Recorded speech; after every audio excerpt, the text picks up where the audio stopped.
Hello dear students, today we are going to discuss pharmacotherapy of diarrhea in small group discussion.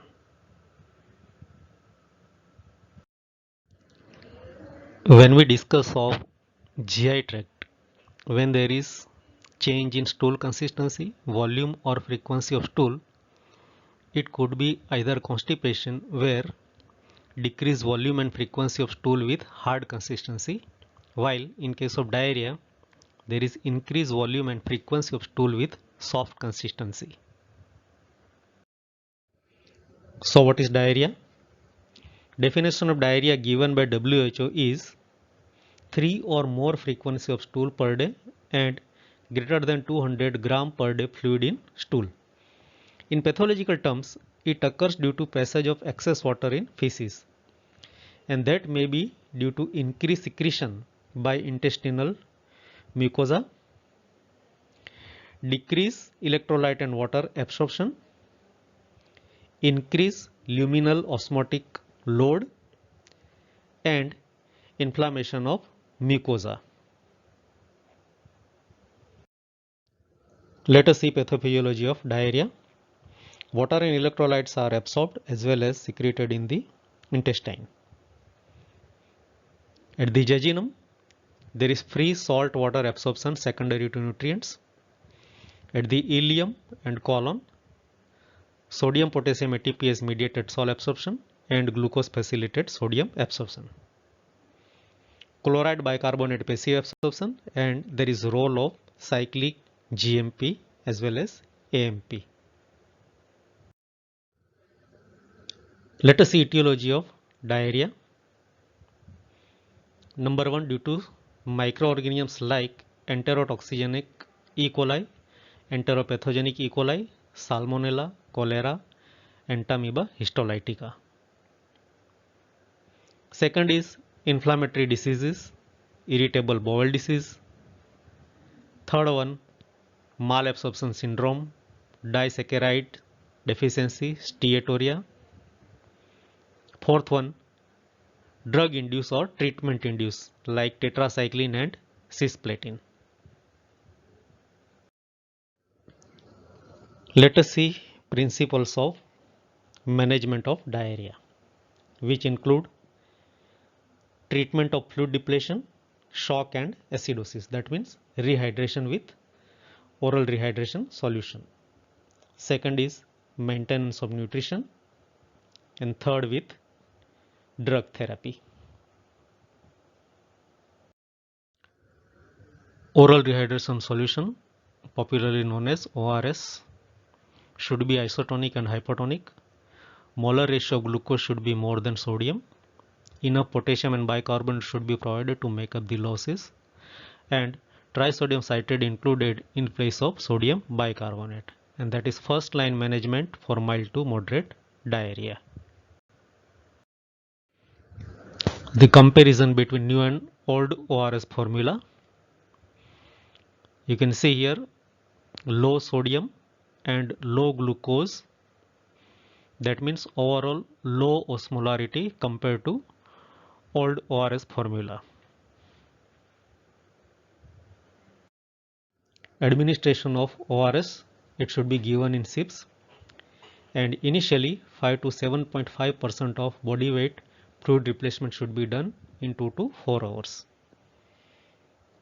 Oral rehydration therapy is not designated to stop diarrhea, but to restore and maintain hydration, electrolyte and pH balance until diarrhea ceases. Rice-based ORS, it slowly releases simple carbohydrate and amino acid, which is better for sodium and fluid absorption. Another is super ORS, which contains amino acids like alanine and glycine, which help in absorption of sodium. Superiority of super ORS to conventional ORS is claimed, but conventional ORS is still better in co-stability and efficacy. Sometimes ORS packets are not available. During that time, we can make oral rehydration solution at our home also. take 1 fist of sugar and 1 pinch of salt, and that is to be dissolved in 200 ml of water, and that is to be taken in sips. Zinc in pediatric diarrhea. Studies have shown that administration of zinc with ORS reduces number 1 severity and duration of diarrhea, number 2 reduces stool output and frequency, third reduces need for hospitalization, and fourth prevents subsequent episodes of diarrhea. Oral dose of elemental zinc that is to be given for 14 days, 20 mg per kilogram per day for greater than 6 months of age and 10 mg per kilogram per day for less than 6 months of age.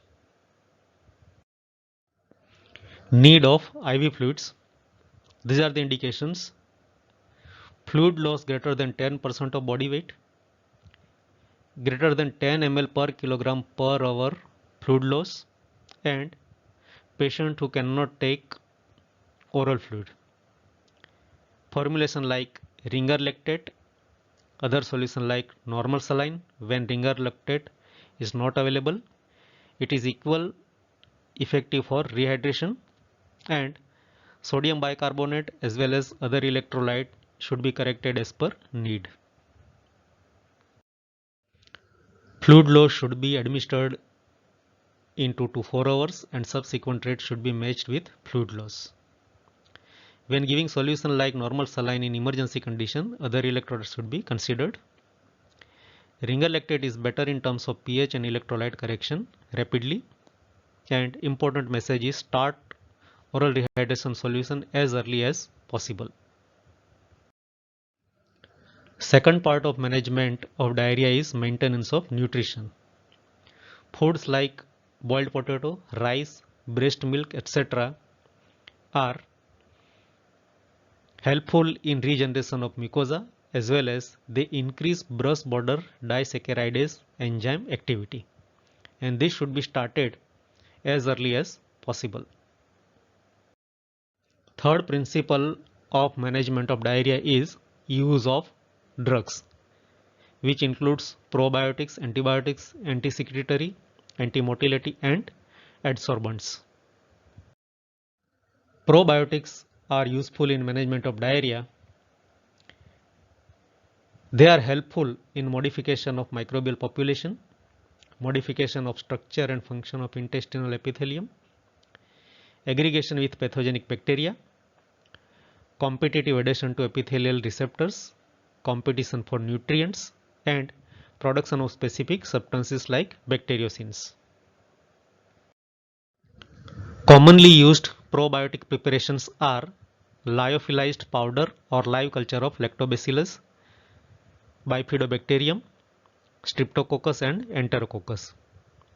Probiotics are useful in antibiotic associated diarrhea, acute infective diarrhea, and traveler's diarrhea. Yogurt and curd are natural sources of lactobacilli. Antibiotics.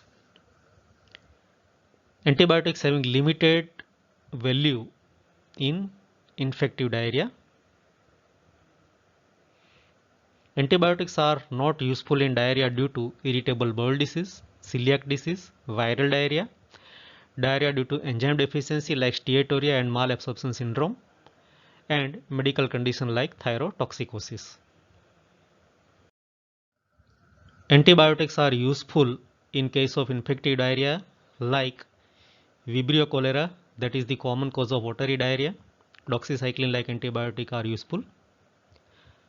Clostridium difficile, which is an example of superinfection, and antibiotic useful are fidaxomicin, metronidazole, vancomycin, etc. For amoebiasis or giardiasis, metronidazole, dihaloxanate furoate like antibiotics are useful. For traveler's diarrhea, doxycycline like antibiotic are useful.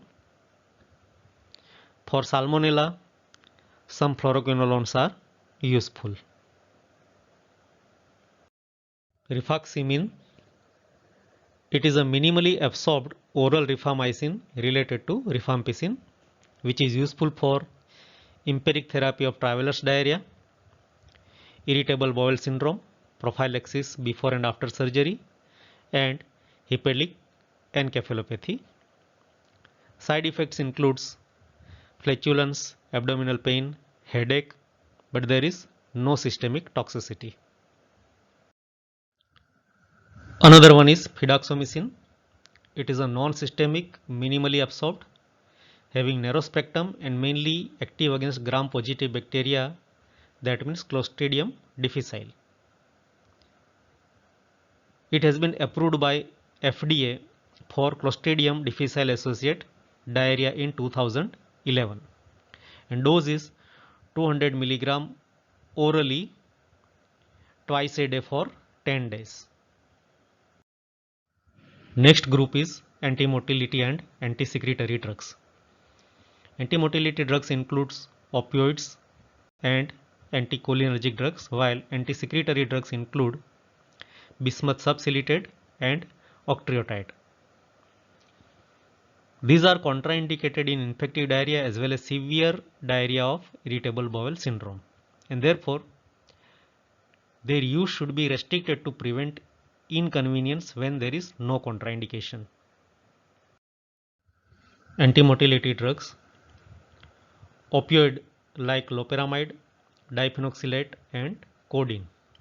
These drugs act on mu and delta receptors and they lead to decreased propulsive movements and decreased secretion, and there is no tolerance to constipating effect of opioid. These drugs are useful in non-infective diarrhea, mild traveler's diarrhea and chronic diarrhea of irritable bowel syndrome, and they are contraindicated in infective diarrhea as well as severe diarrhea of irritable bowel syndrome. Loperamide: poor water soluble, poor blood brain barrier penetration, good antimotility, no abuse liability. It is to be given 4 mg followed by 2 mg after each motion, and maximum dose is 10 mg. Onset of action within 1 to 2 hours, and its action remains for 12 hours. Adverse effects like paralytic ileus, toxic megacolon, cramps and races. And loperamide is contraindicated under the age of 4 years. Diphenoxylate: having prominent peripheral action and it can cross blood brain barrier also, and therefore having central effects also.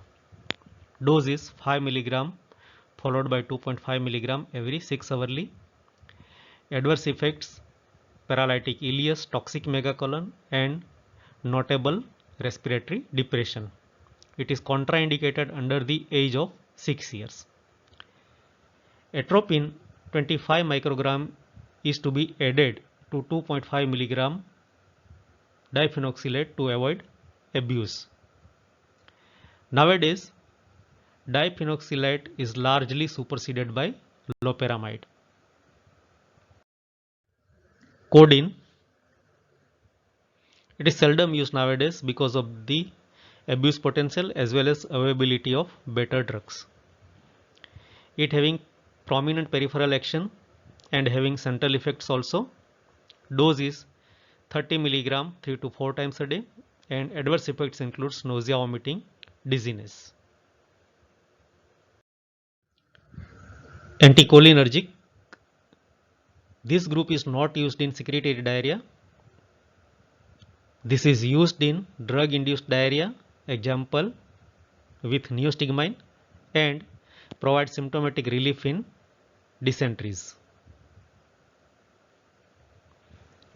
If we consider mechanism of action of this group reduce bowel motility, increase fluid absorption and reduce abdominal cramps. Drugs like dicyclomine and hyoscine. Antisecretory drugs: resicadotril, it is a prodrug which is converted into thiophan, which inhibits the enzyme enkephalinase, and therefore there is increased level of endogenous enkephalines, which are delta receptor agonist, and therefore resicadotril decrease intestinal hypersecretion. and there is no significant change in motility. Dose is 100 to 300 milligram 3 times a day. Side effects like nausea, flatulence and drowsiness. Advantage of resicadotril over loperamide or diphenoxylate is that is not contraindicated in children. There is less after constipation, and main indication for this drug is short-term use for acute secretory diarrhea. Bismuth subsalicylate. Mechanism of action of this drug is reduce stool frequency in acute diarrhea due to inhibition of prostaglandin synthesis and chloride secretion. Dose is 525 mg 6 hourly to control traveler's diarrhea. Drawbacks like blackening of stool and darkening of the tongue. Octreotide, somatostatin analog. Mechanism of action is inhibit release of 5-hydroxytryptamine, gastrin, secretin and cholecystokinin and therefore reduce gastrointestinal motility. It is used in secretory diarrhea due to carcinoid syndrome as well as in case of refractory diarrhea due to AIDS. Dose is 100 microgram twice a day subcutaneously. Its depot preparation is also available, which is used intramuscularly for once a month dose. Adsorbents, now banned in India. They were common component of antidiarrheal mixture, example like kaolin, pectin, and the mechanism of action of this group is to adsorb bacterial toxin and coating of mucosa. Absorbents like isabgula, methylcellulose, carboxymethylcellulose, they absorb water and swell and modify the consistency and frequency of stools, give an impression of improvement but do not reduce the water and electrolyte loss. They are used in diarrheal phase of irritable bowel syndrome and to increase the consistency of feces in colostomy patients. Brief about drugs for inflammatory bowel disease or IBD. So what is IBD? IBD is a chronic relapsing inflammatory disease of ileum, colon or both and associated with systemic manifestations. Drugs used for IBD are 5-aminosalicylic acid compounds, corticosteroids, immunosuppressant and tumor necrosis factor alpha inhibitors. For ulcerative colitis, aminosalicylates like sulfasalazine, glucocorticoids, cyclosporin, azathioprine and 6-mercaptopurine are being used. For Crohn's disease, anti-TNF alpha drugs, example infliximab, adalimumab, others like methotrexate and various antibiotics like metronidazole and ciprofloxacin are being used. Sulfasalazine, mechanism of action. Azo bond split by colonic bacteria to release 5-aminosalicylic acid and sulfapyridine. 5-aminosalicylic acid exert anti-inflammatory effect while sulfapyridine served to carry 5-aminosalicylic acid to colon without being absorbed proximally. Other congeners are mesalazine, olsalazine and balsalazine. Another group is use of corticosteroids, usual dose 40 to 60 mg per day. Immunosuppressants like azathioprine, methotrexate and cyclosporin are also being used. And finally, tumor necrosis factor alpha inhibitors, example is infliximab. Let us come to the conclusion part of this small group discussion. So today we have discussed pharmacotherapy of diarrhea and conclusion is oral rehydration solution is the mainstay of rehydration therapy, while intravenous fluid to be used only in severe diarrheal cases. Use of antibiotics and probiotics having limited value in infective diarrhea. Antimotility Anti-secretory drugs should not be used in infective diarrhea, and their use should be limited to relieve inconvenience only. So that is all about pharmacotherapy of diarrhea. Thank you so much.